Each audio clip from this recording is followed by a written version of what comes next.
On the one hand, the economic data seems to be stabilising.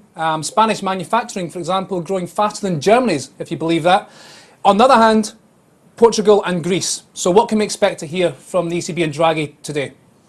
I think we expect to hear a clear message that the ECB is not the Fed, that the ECB will remain accommodative, and that what the Fed do isn't necessarily reflected in the ECB. I think that's the first thing he wants to get across.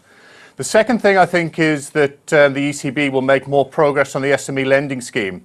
If we go back to last Friday's Heads of State Summit, then there was quite a clear intent to boost SME lending through the EIB, and additionally the ECB was rewarded with the single resolution mechanism being agreed in principle. And I think that's quite important for the ECB. So they think the ECB need to repay the politicians, and I think that will come through an SME lending scheme and potentially hints of rate cuts to come in the future.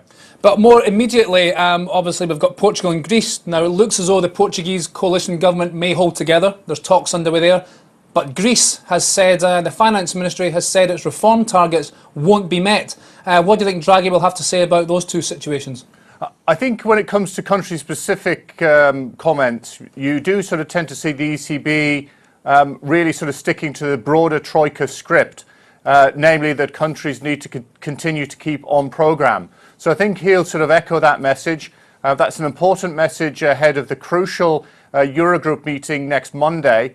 But I think it's really the politicians in Northern Europe and Greece that really need to sort the situation out by Monday. OK, the Bank of England, recent data here in Britain has been, let's face it, uniformly positive, or at least better than expected.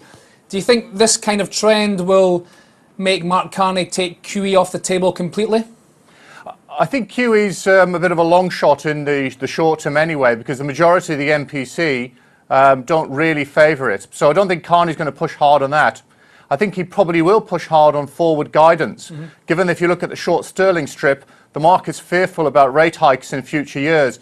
And I think he'll want to calm that down. And to undertake forward guidance in the UK would be one way of doing that and actually making his mark. I don't know whether that will occur in July. It's more probable it will occur in August.